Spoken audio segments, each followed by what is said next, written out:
What's up, guys? Got a video blog for you. I just kind of set the mood here, you know. We got a little fire lit and everything else. I'm not trying to make like a little romantic atmosphere. I'm not doing that for you. But this email here is going to go into like saunas and steam rooms.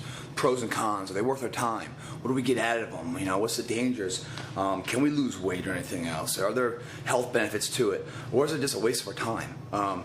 So we're going to go into all that stuff. And so I figured I'd put a little fire in the background to give you that visual representation of hyperthermia, which is what we're going to go into. Not hypo, but hyper, which is a temporary fever.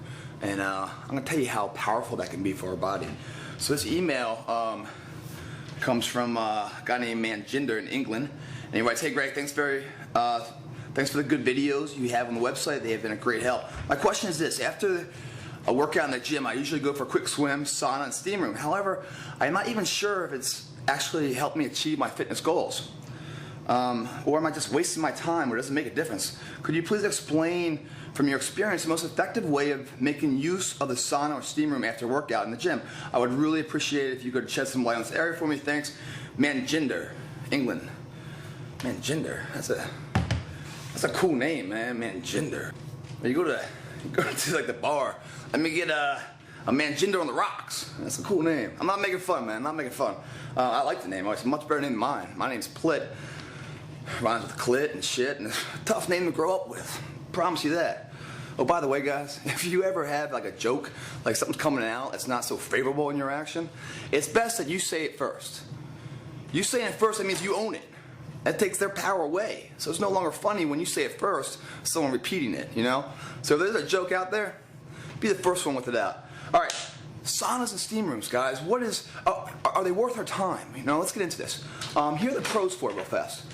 As the dog's open the door. Okay, pros to saunas and steam rooms. 1, increased circulatory activity. Right? Now when you take something that's a liquid or solid or a gas form, right, the difference of those 3 states is the temperature of the molecules, right? So as something is boiling, the boiling point is when it's vaporized and turning, and that's when the molecules are moving really fast. Well, as you start to cool that down, it goes into a liquid form. Molecules slow down. And then when you freeze it, you know, it turns into a solid form. That's just for water. And then everything has a boiling point and a freezing point. But when you guys are going through hyperthermia, which is what is happening, you're going on a temporary fever state of your body, putting your body into a shock system, your blood is going to start pumping through your body a lot faster. Is that good? Yes, it's transporting all your nutrients throughout the body a lot faster now, making more benefit for everything you've been doing.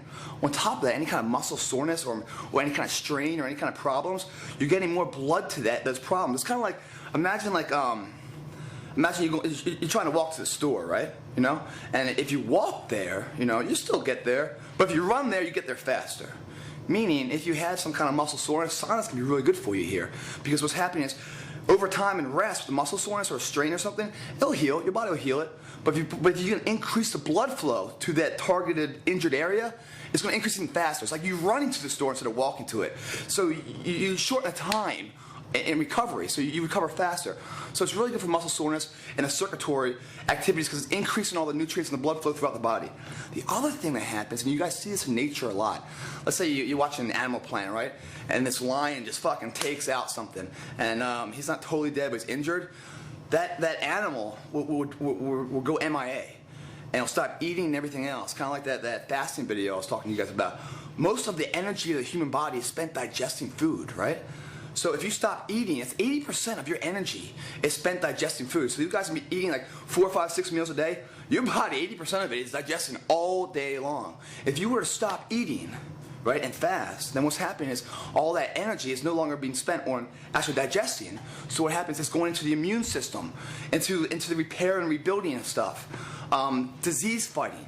Well, same kind of thing when you guys go into a sauna or steam room. That hyperthermia, a temporary state of a fever, sets into our body and overrides our immune system, goes into out of control, that something's wrong, and all this disease-fighting things start happening, which is really good for us. The other thing about is you start sweating a lot because your body's trying to cool off and trying to bring your temperature, your core temperature back down, right?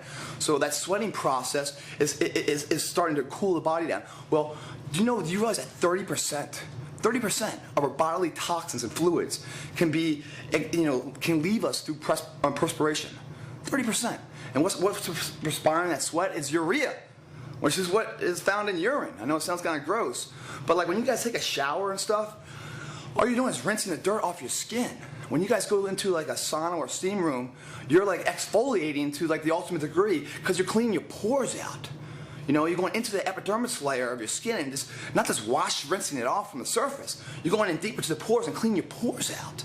So it's really good for your skin, and it's an essential function of the skin is to sweat. So those are the really good, and those pros exist in both a sauna world and in a steam room world. Now, with a sauna world and a steam room world, they differ because one's more of a dry heat, meaning a sauna, basically, if you guys don't know, is like when you have lava rocks and they're heated. It's a very dry atmosphere, meaning the humidity is about 10%, right? 10% humidity, the temperatures can go up to about 200 degrees Fahrenheit. Where in a steam room, the humidity is 100%, right? And the temperature will go about 100 to 120 degrees. Much cooler, but the perception is like it's still hot, right? Why is that how does that work? Well, because in a humidity, right? When you have 100% humidity, your body's sweating, there's no relief. It's never evaporating. So your body's never cooling itself down. It's like when you take a bath, you know, and you submerge your body, there's no release of the heat. You know, there's no sense of relief. Where in a sauna, the heat is dry, so as it sweats, it evaporates, so you can keep sweating, you know? But you will sweat more in a steam room because you can never get that sense of relief because of the humidity so great. It's kind of the difference between like East Coast, West Coast temperature and humidity. Like the very first time I went to Vegas, it was like a buck 15 out. I was like, I'm coming from New York and like it was kind of cold there. I get off the plane, I'm in the taxi cab, I'm like, oh my God, it's hot. And the taxi guy's like, yeah, but it's dry heat. I go, well, so's my fucking oven, man, but I'm not jumping in that motherfucker, am I? But what he's trying to say is that because it's dry heat and there's no humidity, in a sauna 10% humidity as opposed to a steam room 100% humidity, or the relative degree of temperature, like when you take a bath, you can't jump into a bath at 200 degrees Fahrenheit water. I mean, the boiling point for water is 212. I mean, you might as well, you burn yourself, you know? But it seems so much hotter. But in a sauna, it's 200 degrees Fahrenheit, the air. Why is that? Because of perception. Because there's no humidity. So therefore, out in West, you know, even though it's hotter, like in Vegas or something, or the desert, it doesn't feel so hot because we're able to regulate our heat better in those kind of low humidity levels because we can sweat and evaporates. So our body works better. So a sauna is about about 200 degrees Fahrenheit. The humidity is about 10%. Steam room 100%, 100 to 120 degrees is your steam room thing.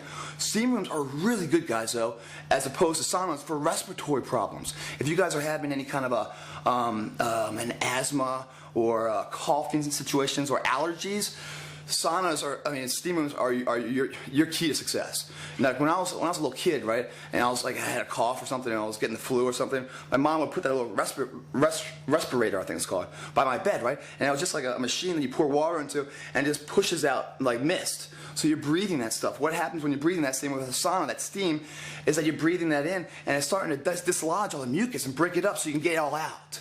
So it's a really good avenue, a nice tool for your arsenal if you're coughing or if you got any kind of allergies or asthma problems. So it's really good for that aspect. Now in a sauna, it can be hot. I mean, it can be dry sauna, or there's also this thing called wet saunas where people actually pour like water over the lava rocks, or they can pour like different fragrances. They have, you know, healing powers within them too. That's going to put the humidity level up to about 20%. So it'll cool it down a little bit, but there's more humidity and everything else. But another nice avenue there.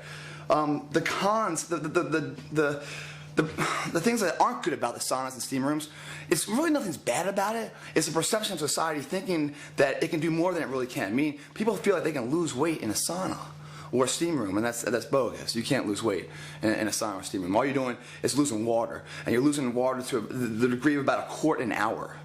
So you can get very dehydrated. In the water, yeah, you're losing weight, body weight, but it's just liquid weight. So as soon as you drink something, you just put that weight back on.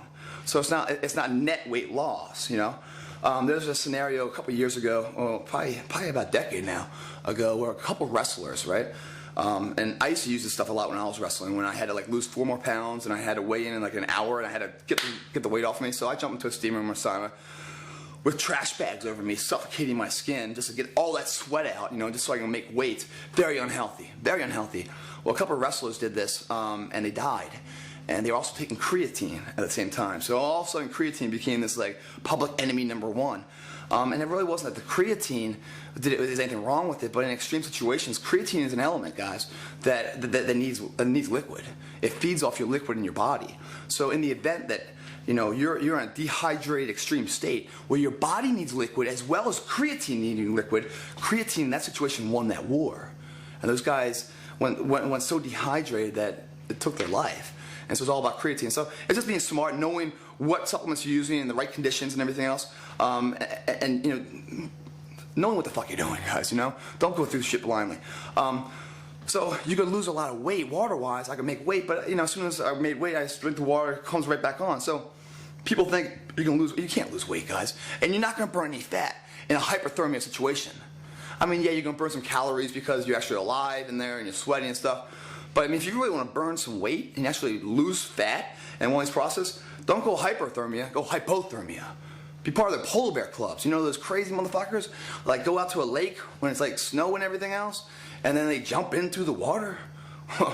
Same situation as hyperthermia. Instead of a temporary fever, you go into a temporary sedative state of extreme cold. Now what happens? Now when you guys are in extreme like hyperthermia, the temperature, so when that happens, your blood is going to your extremities, to your skin, right? In a hypothermia, all your blood is coming inside and going to your organs. So you can see the pros and cons of which situation might be better. But because your body temperature is dropping so fast, your body's using a tremendous amount of calories to keep your body temperature up. So you're actually burning fat a lot faster in a hypothermia as opposed to hyperthermia. Also, polar bear clubs, great for like just shocking that system, getting that spark. It's kind of like a spark plug for your car and stuff. It gives you a reboost almost. Extremely good for your immune system. It just goes into overdrive, just like hyperthermia.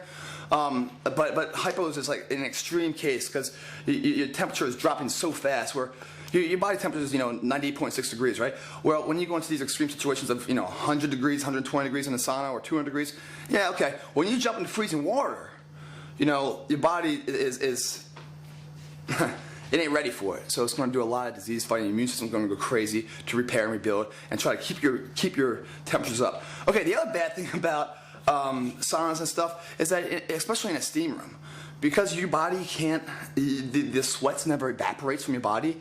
Well, that environment is like the ideal breeding ground for bacteria and fungus. So when you guys are going in there, if you guys don't have flip-flops, you get all kind of problems. I remember when I was in ranger school, and basically it's called swamp foot, because your boots are always wet, you're going through swamps and you're on them all the time and everything else. I couldn't even walk after ranger school. I had to lay down and I had to get needles put into my feet and pull out all the swelling, the pus. If this is your foot size, mine was like that big. I couldn't even put my shoes on. I actually had to be in a wheelchair for a day because I couldn't walk around because it was that bad. Well, that kind of stuff is an extreme situation, but that kind of shit happens in a steam room. So flip-flops, guys, you gotta get that. You gotta be drinking water in that too to prevent any kind of dehydration. So those are the pros and cons. Is it worth our time? I don't really partake in saunas or steam rooms, and the reason why is I just don't have enough time. I guess if you make $100, right, and your expenses are $100, yeah, kind of breaking even, right? So you really can't go out to dinner. But if you're making $200 and your expenses are $100, you got a little extra money. So maybe you can go out to dinner one night, and treat yourself. What I'm trying to say is, if you got the time, go ahead and take advantage of it, I mean, it's a great, really the main thing about it is relaxation. And people do it for, kind of a Zen approach, I do a little mind-body, therapy and just kind of just kind of get in their own head for a little bit and just relax, but it's really good for detoxification, increasing your cardiovascular activities. Your immune system goes up. It's really good for your skin to exfoliate and detoxify yourself and get all the urea out and keep your skin clean. It's essential. Really good for muscle soreness. If the steam room is really good for respiratory problems and everything else. You're not going to lose any fat, guys. You're just going to lose water, so make sure you stay hydrated. The relaxation is really good, and but honestly, it's not the type of relaxation I like. When I leave the gym, guys, and most of the people, the saunas and steam rooms they're going to use are at the gym because they don't have one at their house.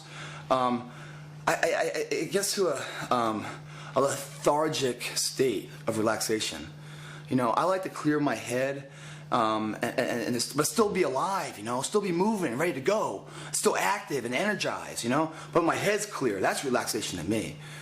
But, in a sauna and stuff, when I go in there, I come out just exhausted, man. Like lethargic, I just want to go to sleep and everything else. I don't like that state, I like being in charge of my life. And there's no greater high for me than coming out of the gym. That's my favorite part of the whole entire day, is like when I'm leaving the gym, because I'm feeling alive. I just had this mind-body connection. I just feel like I'm in fifth gear. I'm like ready to go conquer some shit.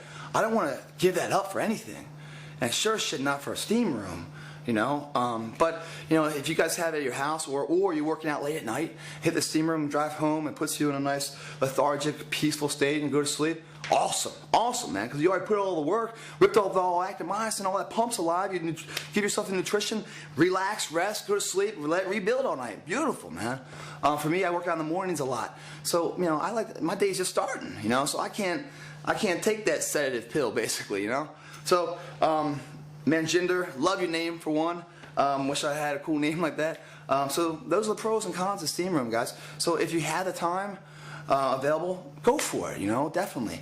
My day, I don't have that much time, and two, I don't want that lethargic, relaxed state. So I pass on it, but it doesn't mean that there's a lot. I just said all the good things about it. So give them a shot, man. Plitt, help you stay fit. Thanks for watching.